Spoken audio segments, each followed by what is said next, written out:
Ассаламу алейкум. Так, много звонков, оказывается, было. Я со вчерашнего утра был в горах на озере Галанчош. Только-только вернулся. Говорю это потому, что, к сожалению, сейчас вот телефон у меня, где сообщения все, он разряжен. Пытаюсь его сейчас зарядить. Были сообщения, что произошли вчера ночью две аварии. Одна в Беларуси, другая в Брянской области. Пока не смог с ними созвониться, и что выяснил. И очень много людей, оказывается, звонило. Сообщений много было, но я был пока не на связи, прошу прощения.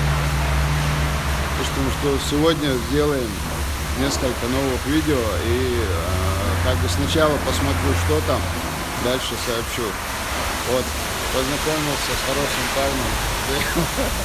Маршал Ассаламу алейкум. Дайвер салам Маршал, Урма Сергей. عايز наблюдать я просто заломаться. Случайно Гагин хасрят он выстрелил. Да, легко был Да, легко был. Сейчас телефон зарядится, где вот вся информация, дальше посмотрим, что там. Да, легко был. С озера, на озере Галанчош сделал очень много видео, фотографий. Невероятно красивое место. Впервые туда ездил. Шохадных Кала. И день-два сделаю видео, выложу его, да, легко больше.